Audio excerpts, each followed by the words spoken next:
For the last 5 years, core homelessness has been rising year on year in England. I think if you're someone who doesn't own their own home, who has a mortgage, who maybe has a car on finance, things like this, no, you are 3 paychecks away from being homeless. Why is this, and how can we address it? It is interesting how developed this country is, how rich this country is, and the kind of homelessness level. Billy Chip is an alternative currency for the homeless, which allows the public to directly donate to rough sleepers without fear of their donations being misused for drugs or alcohol. In this episode, I sit down with Jack Gascoigne, Communications Director at Billy Chip, to find out more about their journey and to delve into the homelessness epidemic.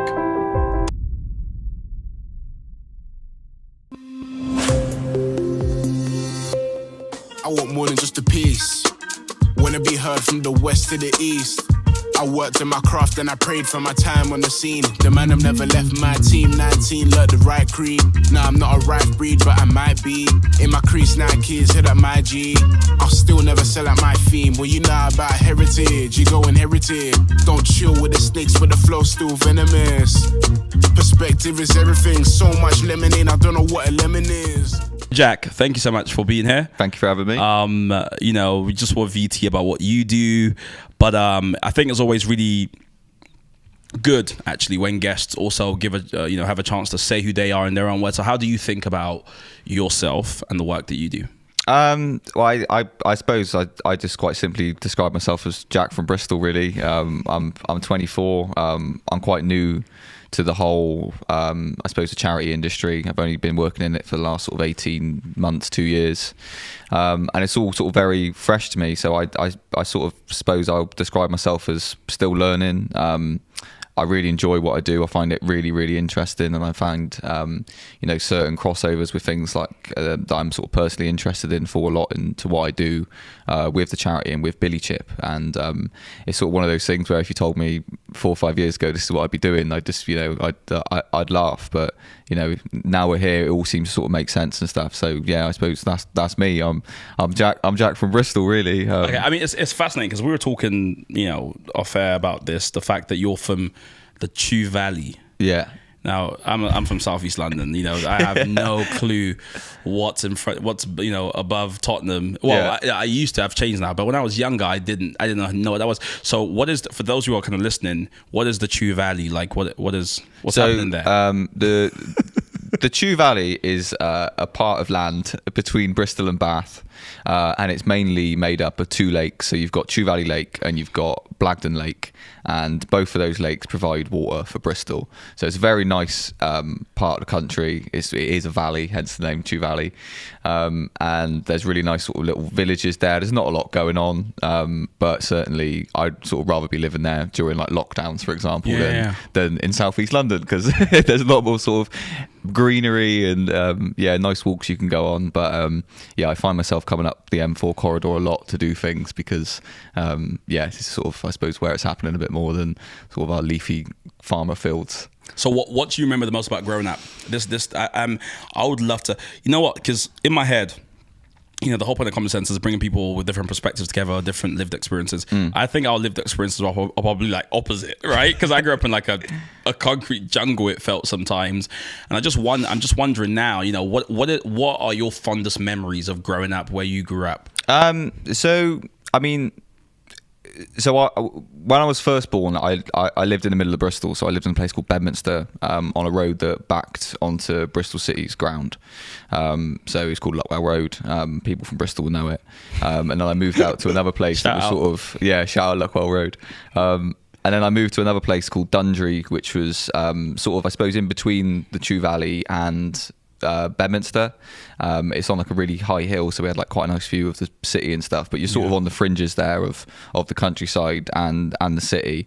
I then went to Chew Valley School, which is a secondary school, so I started there when I was 11, and that was really my sort of first introduction of like spending proper sort of quality time in the countryside. I mean, although I was in a probably the biggest school in the area, a comprehensive school with I think 1,100 students.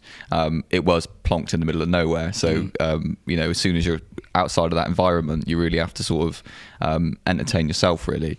But it was amazing time to grow up, and the school that I went to had a real sort of mixture of people in it. So it had people who were sort of from the city, who perhaps maybe less like affluent than my friends who lived in sort of big manor houses in the villages out in the countryside. So it sort of allowed me to have a really sort of good perspective of the community around me, I suppose, because I wasn't just sort of zoned into one box. I wasn't that person who sort of had one group of friends. I like to sort of mingle around and sort of talk to people, and I was always sort of interested in what people were doing and how they felt about certain things, and I suppose that's sort of one of the reasons why I sort of become friends with Billy, because we were never sort of we weren't labelled as like the kids who played sports or the kids who went on the computers. We would just float about and do our own thing, and I suppose we must have sort of found a bit of a common ground with that, and become friends off of it with other mates of mine. But yeah, it's a really lovely place to go, and like I said, during the lockdowns I was living at my girlfriend's. And yeah, just being able to go out the door and just sort of walk straight into fields and stuff was just really nice. I mean, my brother lives in Hackney, and he couldn't leave his flat for months and months with two twins. Like I think they were 9 at the time. So yeah, certainly it wasn't envious of his situation at all. So yeah, it has its good and bad points living there. But I'd say on the whole, mainly good. Yeah. Yeah, I mean, absolutely. I now that I'm much older. Bit older. Do you go out into the countryside? I was in Wales not too long ago, and it is so interesting how, I just imagine that your experience of the UK must be so coloured by where you live and where you're from. Because for me, London's always the UK. When I think about the UK, I think about London, right? And I think about busy, council flats, running around, playing sports, just even when I was young, I think I had like a full schedule, just like different things going on all the time. And so I didn't make as much time than I probably should have for like reading or for walking. I mean, walking is. For me, I remember when I first discovered that walking was a thing. Because for me, like you walk to where you're going. Yeah. Right.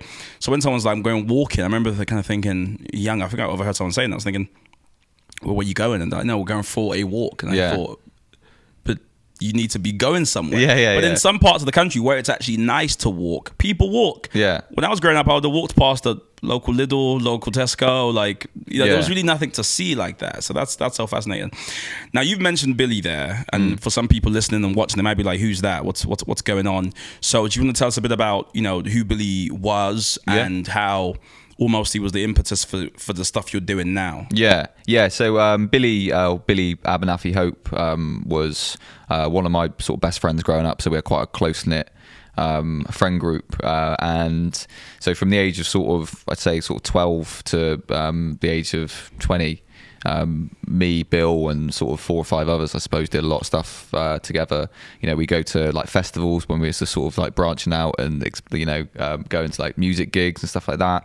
I'd always go with Bill, and he was one of those people who was just up for anything. You made a bit bored, you had a motive. Do you want to come to this gig? Do you want to come to this bar? Whatever. He'd always be like, I'll come out. So he was the sort of.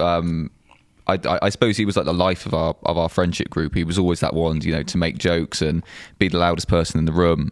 And so sadly, Billy passed away in 2018. So he was an ambulance driver for a couple of years. And he decided sort of, in the sort of latter parts of the year that he wanted to go off traveling, and he wanted to see the world. So he went out to Thailand in the March of 2018 with another friend of mine, Elliot, and 5 days in, sadly, come off a motorbike, and that was it.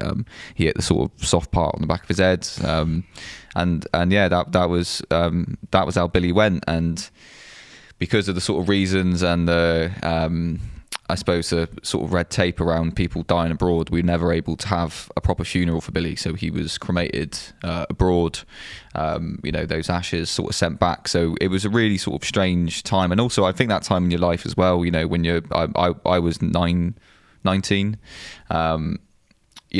when you're just sort of getting into adulthood. It's when you're just sort of deciding of like what you want to do. So it was a lot of a lot of things I suppose sort of put on me very, very quickly. You know, I was moving out of like my sort of family home at the time, moving into moving in with my partner, and yeah, it was just it was just something I couldn't ever, you know, think of. Like I said, Billy was one of those people who was just so alive all the time, and to, you know, to have wake up that morning and, you know, see the text on my phone of what happened, it was just couldn't believe it. And yeah, like, you know, for that person who was just so alive all the time to then, you know, pass and just, you know, that's it, he's gone. Yeah, it was hard to take. And, you know, I think even still now, I think even sort of what we're doing with a charity, they'll get onto a bit in a minute. Yeah, there's still sort of those days where I just honestly think he's still on holiday. I just think he's still away.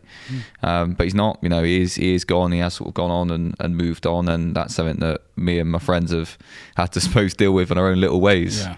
I mean, it must be really difficult, doubly because, you know, I guess, you know, how would you say you've dealt with the closure? Because that's something that, you know, you often need when someone passes, is the closure of, you know, seeing them, you know, a funeral or cremation, whatever it is. Do you feel like you've had that closure? Or yeah, so we had so over a year after Billy died, we had a festival in his parents' garden. So we had people can find it on YouTube if they want. It's called Festival. Festival it was called, and we had 1,200 people turn up. We ticketed it. The money from that launched his charity, Billy Chip. We had Professor Green turn up and play in his garden, and it was amazing. And I think for me, that was, you know, I look back on it now, and I think that was the sort of turning point in my life. I wasn't sort of, you know, mentally well before that. I was sort of, you know, coming to terms with a lot more other things than just sort of losing Billy. That sort of, I suppose, that sort of coming of age of being an adult. It was just something. When I was a kid, I just couldn't see myself being in my mid-20s having a job. It just seemed so alien to me at the time. And I think, yeah, like looking back on it, I think that day was the sort of turning point. I think that there was a few things that happened that day that were very personal to Billy, and there was wishes that he wanted, and we managed to sort of fulfill all of those things. So for me, I think that that was the moment I sort of had closure, and I sort of said, right, you know, we've done this now, you know, let's move on, let's try and do what we can as a legacy for Bill, but ultimately we've got to sort of go on and live our lives, because he wouldn't want us to be miserable. You know, I know it sounds cliche, but he really wouldn't want to be. I think he'd feel, you know, really guilty if he sort of if he knew of the sort of impact that his death had had on people. And I think that onus and that responsibility then falls on you to sort of, you know, make the most out of your life, because you know, people aren't around anymore. And I think one of the most beautiful things that can happen is when a tragic, really sad situation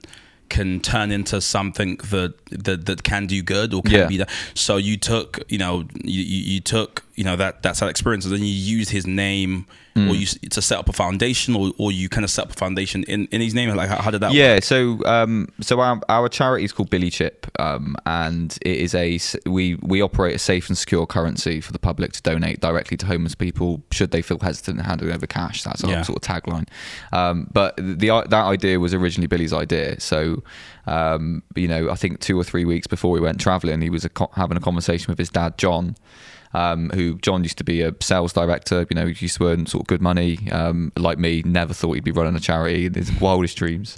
And he come home one day, like a lot of us do, with, you know, a couple of quid in his pocket, and he had a big pot of change, one of those, I think, you know, everyone's seen them, those big sort of Coca-Cola bottles, you know, you have when you're sort of 13, 14 as a money pot, and he chuck his change in there. And Billy was always, you know, very conscious and very sort of outspoken about if he thought people weren't, you know, doing their part in society, you know, if they weren't helping. I think the role he had as an ambulance driver really sort of cemented that. Service. Yeah, because he was looking after people who, you know, couldn't get to, you know, chemo appointments, you know, by themselves, and those sort of things that I think people, you know, with a support network don't, you know, take for granted, you know, just being able to get somewhere. You know, I got lifted to the train station this morning, you know, and it was just something I didn't even think of. I just asked my friend, go and do it. But, you know, if you haven't got that support network around you, doing the most basic things in life is really hard. And that's what Billy's role was. It was taking people to and from hospital appointments, you know, making sure they were well. So he always had this very sort of conscious, you know, thought process of how other people were looking after themselves.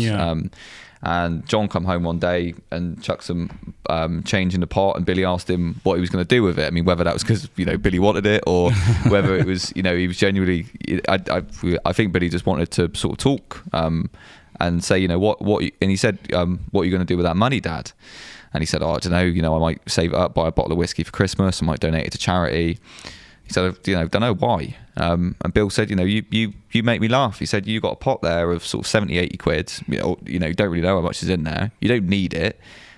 Your plan is to give it to charity, but yet you would step over someone who's cold and hungry in the street. And John is quite admitting of that. He would." And he turned around to Billy and said, "Yeah." He said, "As much as it's a nice idea of and that sort of primary thing of being able to help someone who hasn't got anything, what I don't want to do is give someone a load of cash and then wake up and watch the news and see that something that I've tried to do as a positive on their life has become a detriment." And that's a thought that's a thought process that a lot of people in our country have. And John was brought up with public information adverts telling you don't give cash to homeless people.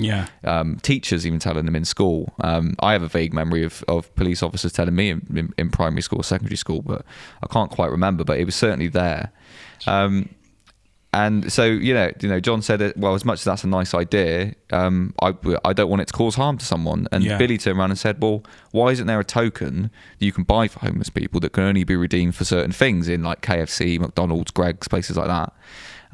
Because then the person donating the money would know where the money went to. And, drug dealers won't want to take a token. That's not how their business works. And it was really to solve a problem and that sort of prejudice against what homeless people are going to use money for. Even on this journey now, like a few years later, we would never tell anyone not to give homeless people money. I still give homeless people money, but the point of the Billy Chip is that it's there as a resource for people who do have those hesitancies and think, I'm not going to give you cash on it. And a lot of people nowadays are also very hesitant of donating to big charities because we see in the news all the time, CEOs earning £250,000 a year, £500,000 a year, and ultimately all of their money is coming from public donations. So there's really there was a gap there, I think, and I think Billy noticed that, and I think often the best ideas are the most simple, and I think that also the best ideas are normally the ideas that solve problems. And what I like about it as well is you almost hit that wall, don't you, of do you donate to homeless people? Well, no. Or do you donate cash to homeless people? Well, no, because I don't want them to go and spend it on drugs. Oh, well, do you donate to charity? No, because I don't know where my donation goes. And that was where the conversation stopped. And that's a lot of people in this country that feel like that. And so we've sort of come along with the Billy Chip to try and offer a solution, because without people trying to look at this problem in a different way and a progressive way, I don't think the situation is going to change. There's probably there's thousands and thousands of charities across the UK doing incredible work trying to end homelessness. There doesn't seem to be many people just trying to make it a bit easier to be homeless, because everyone's concern is just, let's end homelessness, let's do this. And we've sort of come at it from a different angle of saying, well, that's great what you're doing. You try and end homelessness. You give it your best shot. We're going to try and make it a bit easier for them and hopefully raise some money for you guys to continue doing your work. And that's where we've really come from it. So, it's sort of a bit of a new idea, a bit of a sort of, I suppose, a break of the mold, just to try and see, whether this new approach could really sort of make a big impact. I love it. I mean, I think we met at a network event with the QCT, and when you first said it, I remember being like, it's brilliant. Like, it's such an obvious, maybe I'm just a super logical guy, right? But it just seems like a clear solution to people who are stuck in that stalemate of, Oxfam's so big, how do I know that the guy on the floor gets the money, right? And then if I give money to homeless people, they're going to spend it on drugs. Like, you're right, people are just kind of stuck there. And this is a clear solution, And I want to come back to some of the things you said, because there's so many different things to unpack there. But I guess before we do that, just on Billy Chip still, like, what's the reception been like? So you guys started it 4 or 5 years ago. What's the reception been like? Has it been well received? Talk a bit about that. So we launched Billy Chip as a trial at the end of 2019. And so me, Billy's sister Megan, and Billy's auntie Claire went around with a little sort of shopping trolley with leaflets trying to sign up independent coffee shops to start a trial. And we got, I think, 10 or 12 on board to do a trial. Super. Got the Billy chips made, sent them all out. When we started it, we were just trying to work out the sort of framework of how it would work. So one of the big players that came on board early doors was a takeaway chain called Boston Tea Party that are dotted around the southwest. But they don't give out cups, so people who buy coffee from them have to have their own disposable cup or buy a Interesting. Yeah. So obviously for homeless people that's an issue. So we did have conversations about having like Billy chip flasks, and at one point that was the road we were going down. We sort of from other conversations we come away from that idea. So that sort of month, the sort of 3-month period, I think at the end of 2019 was really where we were going through our teething issues of how this is going to look. But we decided on the token idea. We worked out the way of how we can have it as a recyclable currency. So when someone pays with a Billy chip, it goes in the till and then can be sold on to someone else. So it's sort of the sort of framework of the business is quite unique. No one buys a can of Coke and then goes back into the shop and tries to buy something else with that can of Coke. It's quite complex. But we set up in November 2019, and we were fortunate enough to have massive media coverage from it. I think largely from the story that sits behind it with the sort of memory of Billy, and it being set up mainly by his family. I think it's quite it's a good news story, I think. If I'm honest. And so we got picked up by local radio. It then went on to local TV. Then it went on to national TV. So it went on like BBC Breakfast, ITV. We were everywhere. We were the most viewed video on the BBC News Instagram for 2019. Bigger than like David Attenborough. Amazing. Yeah, this is literally something that started with me, Megan, and Auntie Claire walking around with a granny shopping trolley with leaflets in it. And yeah, it just went mad. So we were seeing 80% growth in outlets signing up month on month. And yeah, it got to March. We were so busy, John had to leave his job because we had so many places signed up in Bristol and Bath, and it was spreading as well. It was spreading to Cheltenham, to Swindon, to Oxford, other places. South East London? Not well. you say that. We had someone sign up in Croydon this morning. Oh, would you look at that? Yeah. Cheers so we are getting there. We're slowly and steadily getting there. But at that point, we hadn't set up anything. We didn't have a foundation. We didn't have a community interest company. We literally just had an idea, and largely from the fact that we didn't really know what to do. That there isn't like a sort of guidebook, I suppose, of how to create an alternative currency for homeless people. It's so amazing. So how many stores would you say you have signed up now? Like if you had to give so we've got I think it's about 110 now, mainly in Bristol and Bath. We've got Greg's on board now in Bristol and amazing. Bath. So they have been running a trial from May, I think, and it's gone really well. So they've kept doing it. The plan is to roll it out to a lot more Greg stores early next year. But yeah, going sort of back to the story of how it was launched. We got to that March. John left his job. To focus full time on this and really sort of answer the call of all of these places wanting to do it. And it wasn't just places in the UK, it was places in Australia, America, South Africa. It just went everywhere because of the power of the BBC.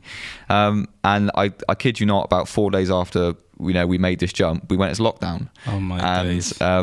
Yeah, and high streets shut. Obviously, that's how we operate. Thankfully, all homeless people were housed during the lockdown, so it is possible. They can do it. But I suppose it was also a bit of a blessing because we didn't have the foundation set up. We didn't have the CIC set up, and if we wanted to do this properly, we needed that legitimacy sat behind what we were doing. So we initially tried to set up Billy Chip as a charity, but the sort of back and forth from the Charity Commission, they come back and said that the average member of the public wasn't able to determine whether someone was really homeless or not, or whether they were in need or not.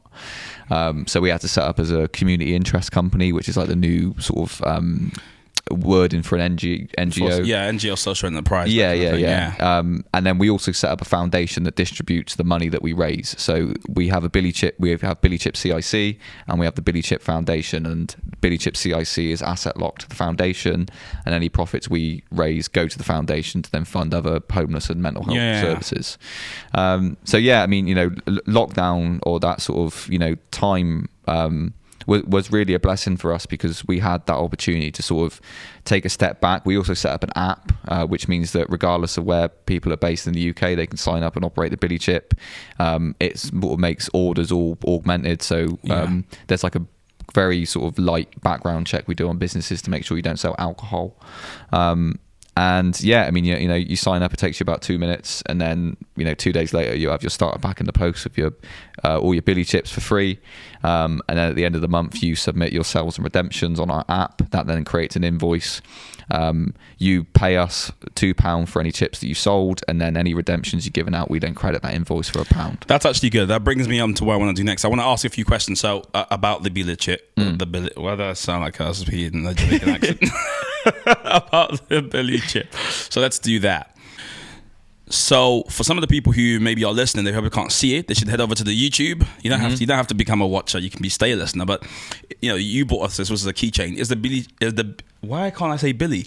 Is the Billy Chip this big, or is it smaller? Yeah. So that is a Billy Chip that's just had John's mate Kevin drill a hole through it and had a little keychain on. Super. And so shout out Kevin Moon on the on the key rings. What a guy! Might mess up the focus, but there you go. So I can sign up and get. Go on your website, I sign up, and I get how many of these? No, so you can only sign up if you're an outlet. Okay, got you. So for members of the public, the only way you can buy a Billy Chip is through your local outlet. Got it. And you buy it alongside your cup of coffee in the morning. We do have ways where people can buy Billy Chips online, but they don't get delivered to you. They get delivered to outreach services. So how would I know that my local outlet is signed up to this kind of scheme or is part of this kind of program? So if you scan that QR code, it takes you to a location finder that tells you the nearest place that Billy Chip can be redeemed. So it will show you all of the places in the UK that operate the Billy Chip, and also more sort of locally on a sort of street level, anywhere that operates a Billy Chip has a Billy Chip sticker in their window. So not only do the public know they can buy Billy Chips from that outlet, homeless people also know that not only they can redeem Billy Chips in there, but they'll be welcomed. So, they won't be sort of treated as a nuisance. They'll have the same experience everyone else will. Got it. So literally, I mean, you're answering my questions like perfectly, because I think it leads on to the next thing is, so I go to I'm kind of curious about this after listening to this podcast, for instance. I go to my local shop, I see there's a sticker, I'm like, super, I buy my cup of coffee, a mocha, with oat milk. And then I say, but can I get 3 Billy Chips as well? They give me the 3 Billy Chips. When I see a local person who's homeless and I want to support, I can give them one of this. They then have to basically essentially walk around and see if there's a sticker to see if they can redeem it there, essentially. Yeah. So what we hope, I mean, no one's really dishing out Billy Chips and saying to someone, walk 2 miles down the road. Normally it's the purchase of the Billy Chip is a reaction from someone who's homeless, maybe like in the doorway or maybe down the street. But certainly in Bristol and Bath as well, someone could be given a Billy Chip anywhere in Bristol and they wouldn't have to walk, they have to walk 300 yards to go and redeem it. There's so many coffee shops in Bristol, and luckily we've sort of got into quite a lot of them. And that's really what we want to do in London. I mean, London's very different. I mean, you've got so many boroughs, and they're almost like sort of micro cities in themselves. So we've been doing some work recently with Newham Council, because they have the highest. Well, they have the highest level of homelessness anywhere in the UK. Wow. 1 in 24 people. Really? So that isn't necessarily people sleeping out rough. That's just people who may be sofa surfing or don't have a permanent fixed residence. But 1 in 24 is a statistic in Newham at the moment. And I mean, and it is really something that it works best when you have that density of outlets. I think as well, it's a lot easier to convince outlets to sign up if there's a lot of places in the area doing it, because not that this has ever happened, but I think some business owners think that, if I'm the only person doing it, then I'm going to have this massive influx of homeless people in my coffee shop that might not be what certain customers want to have their experience like. But it really isn't the case. I mean, on average, we see one billy chip redemption per outlet, about one every 2.5 days. Got you. So, no one's overrun with homeless people at all. And in order for it to work, you want many outlets to kind of respond to this and essentially sign up. And if they all sign up, or majority of them sign up, then it's well spread.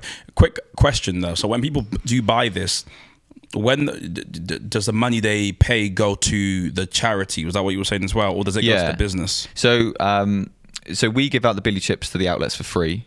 We send you out 25 billy chips to start with. Normally that's enough because of the sort of recycling process of the billy chips, so redemptions go back in the till. But we give you them for free, and then once you've sold them, you pay us the whole of the £2, which is a charity donation, comes to the billy chip CIC. We then obviously take things like running costs out of that, and staff wages, things like that. And then we then credit that. We then credit that invoice £1. So any outlet that redeems a billy chip gets paid £1 effectively to cover the cost of what they're giving away. So when we set up the billy chip, we were told, we did some workings out, that the most expensive sort of, with all the bells and whistles on, cup of coffee sits around 60 to 70p as a cost price. So with that £1, you have got a little slice of profit in there, but no one's becoming a millionaire by operating a billy chip. It's people who want to do their bit for the community, fulfill their CSR, their corporate social responsibility, and ultimately get paid for doing it. A lot of places we find, and big chains have got policies of give homeless people free coffee, which is fantastic. But with the billy chip, they get the added benefit of having recognition for that from a business perspective, and they also get paid for what goes out. So maybe not be as much as an important thing for someone like Greggs or Starbucks who make millions of pounds, but little independent coffee shops, they are worried about if they have to give away 5 cups of coffee a day, because it's really tough at the moment. So knowing that cost is covered, I think is a real sort of selling point of what we do. Likewise, and I think it's watertight, man. I think it's really, it's just brilliant. It's interesting because on the kind of wider homelessness issue we have in the UK, it is interesting how developed this country is, how rich this country is, and the kind of homelessness level of this country. I think it's quite shocking. I literally don't have the number in my head. You might know. Do you know? Or do you know of how many homeless people there are? Well, obviously, I know you won't know the exact number, but you know the kind of proportion, or So I've got a feeling it sits around the 260,000 mark. But you have different types of homelessness. So you have street homelessness, which is people that and that's the most visible form of homelessness. That's what people think. Because people go. Sometimes I heard people say, and you can correct me on this, because I used to have a friend who used to run a business, a charity. It was called Love for the Streets. It was kind of around kind of homelessness prevention and helping homeless people leave. And he was speaking about kind of all the different forms of homelessness, but this idea that people always go, well, I only saw like 1 or 2 people. So like, how could it be that number? So what would you say to that person who says that sounds like a really high number, even though I only see a couple on the street? So homelessness is a very wide blanket term. I mean, some people even go as far to, people who rent houses are technically homeless. They don't own a home. So it really depends on what your own prerogative is and how you take the word. I like to sort of say, people who are rough sleeping as people who you say are visibly homeless, like on the street.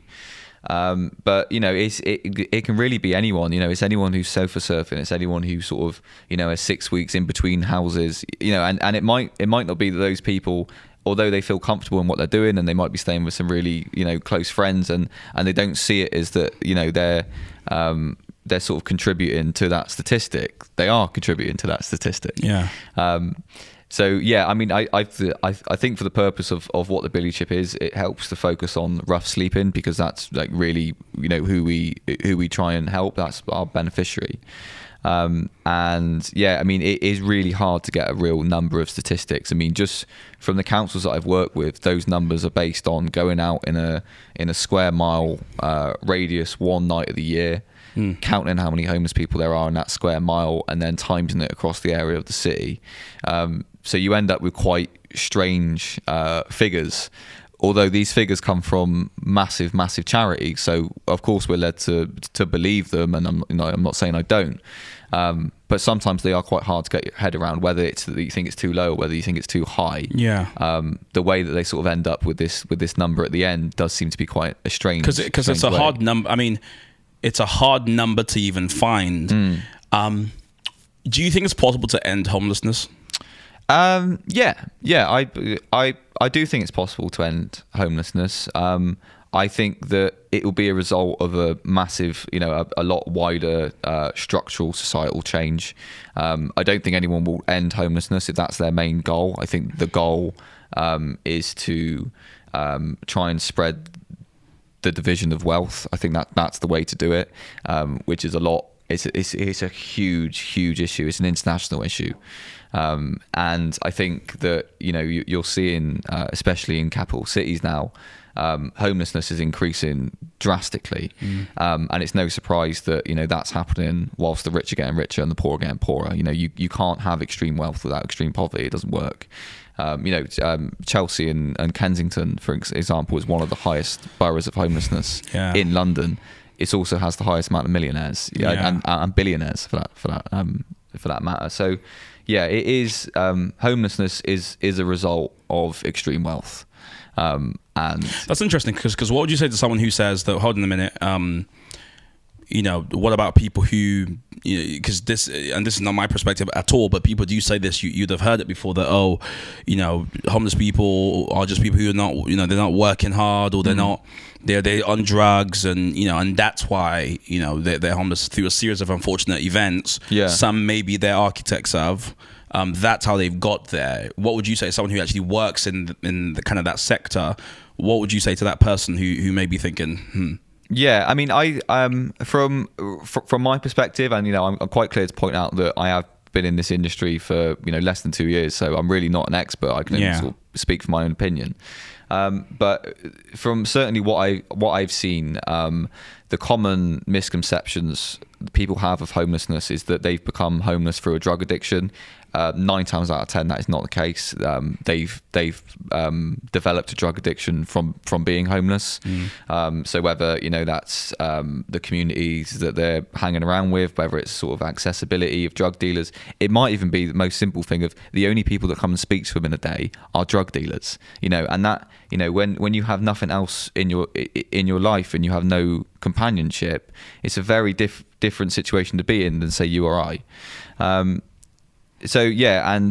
I would say that if you are sort of watching this and that is your opinion, then really look into the reasons and the main reasons people become homeless, because number one is a breakup of relationships, especially with women as well, being in abusive relationships, coming out of them, having nowhere to turn. Maybe their family don't support them in their choice of leaving that relationship, whatever it is. It is quite uncommon for people to become homeless due to a drug addiction. That isn't normally the case. And the other point about sort of being lazy or not doing this or that, I think that if you're someone who doesn't own their own home, who has a mortgage, who maybe has a car on finance, things like this, no, you are 3 paychecks away from being homeless. Your boss could ring you up tomorrow and say, our company's liquidated, you don't have a job anymore. If you can't find another job, 3 months you're going to be homeless. And it's crazy to think about, right? It is. During this cost of living, even people who have a house, because of the kind of the rise in interest rates and folks who are renegotiating their mortgage rates, a lot of them I can't afford this anymore. My income is far lower than my expenditure. And 2-3 months you could be in a place where you actually can't afford all the assets you have. And you're 100% right. And I think that a lot of people, I wouldn't say they sort of kid themselves, it might be unintentional, but I think people view their lives a lot more secure as they actually might not be, and I think that's I think widely that's a good thing. I think people should feel comfortable in their lives and doing what they do, and they shouldn't feel worried about what's around the corner. I'm not trying to be all doom and gloom, and people should be saving every penny or anything like that. But I mean, you only have to go and talk to someone who's homeless and talk about what they did, 1 year ago, 2 years ago, and they were like us. They had jobs, they had They had a place to sort of call home, and for whatever reason, that has fallen apart. And there is nothing to say that isn't happening to you. There is nothing to say that isn't going to happen to me. That's right. And I think that the quicker people understand that and humanise people who are homeless and recognise that the position they are in is not, it isn't because they're lazy or because they don't want to contribute to society. That isn't the case. Obviously there are people out there who are just lost, and they don't have any drive, and their main concern is facilitating their drug addiction.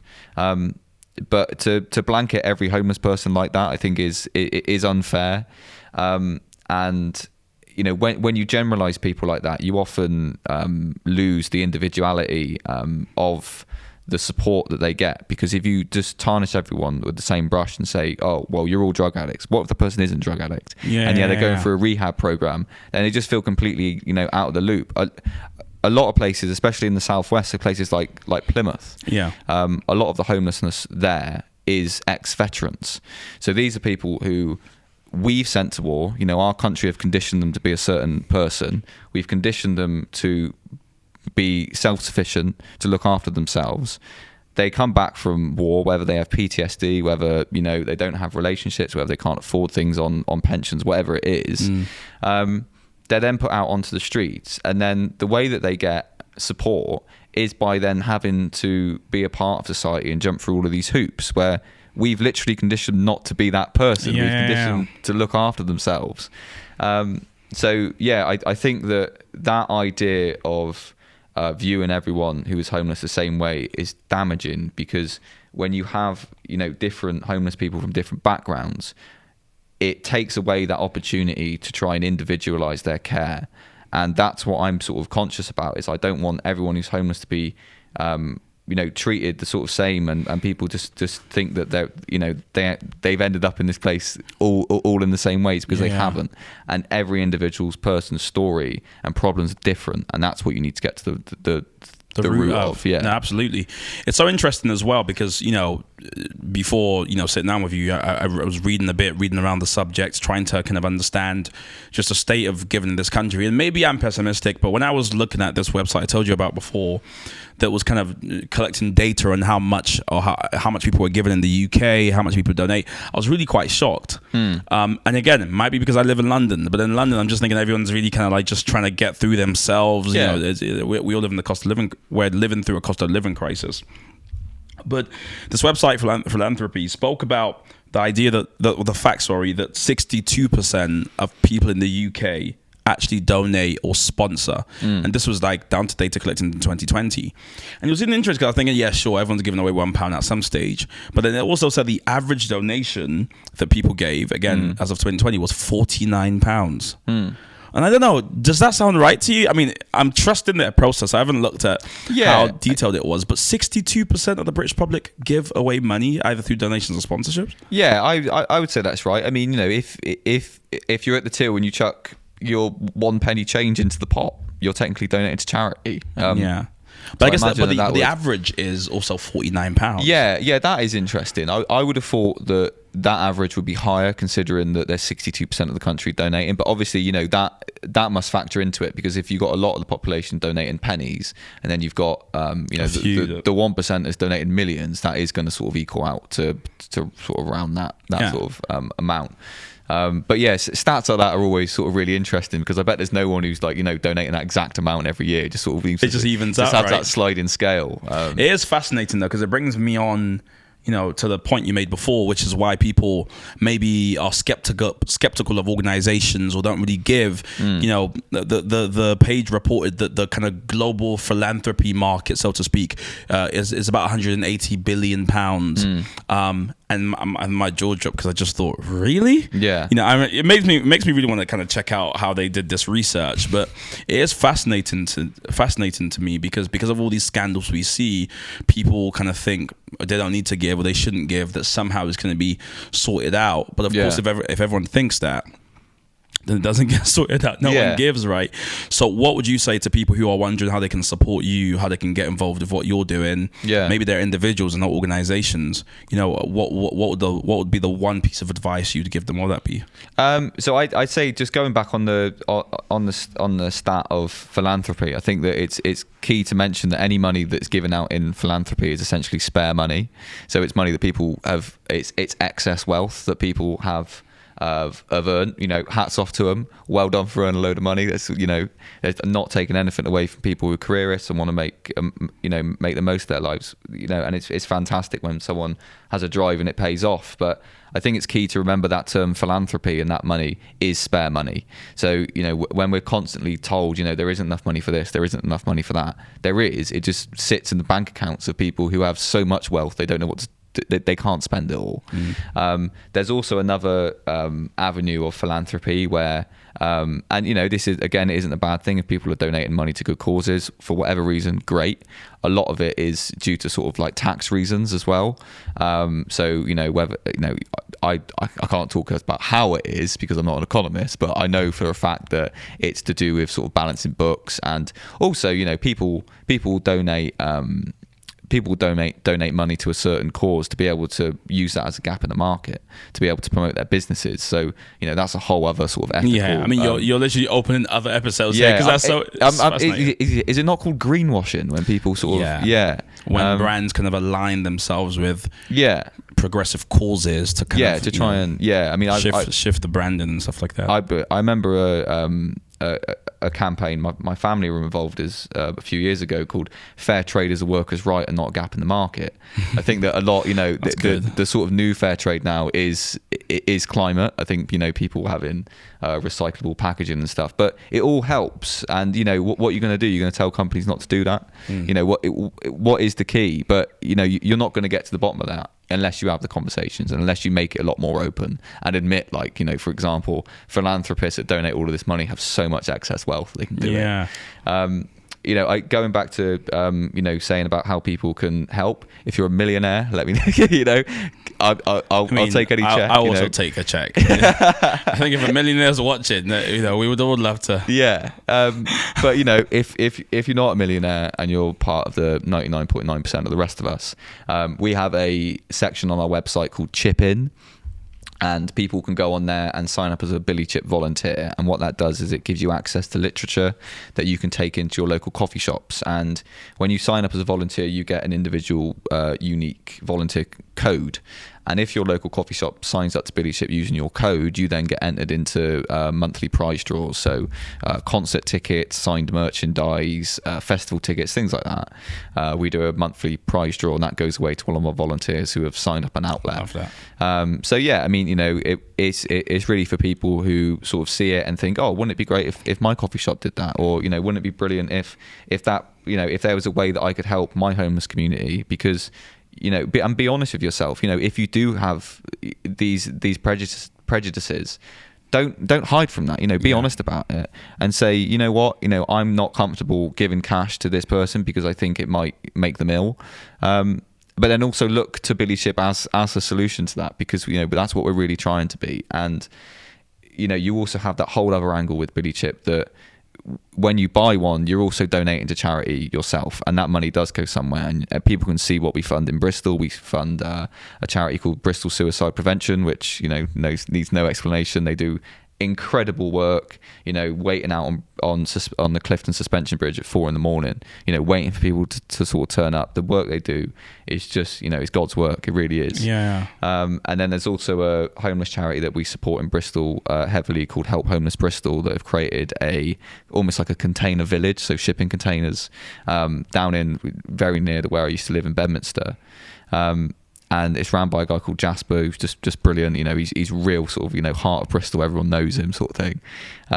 So yeah, I mean, not only are you making sure that person that you want to help is getting help, you're also donating to a lot wider sort of, you know, umbrella of other services that, you know, and you know, the beauty of it is when the Billy Chip grows, that pot of money gets a lot bigger, and it means that we can fund other causes that might have been like us 2 years ago, struggling to find funding, maybe a bit different, maybe set up as a CIC but not been registered for 2 years. So we'd really like to be able to build a pot of money that can help charities in the same way that everyone else does, but also be that sort of resource for people trying to start their own journeys, I suppose. Mate, it's brilliant. I really, it's one of those organisations I hope succeeds. We need it to succeed.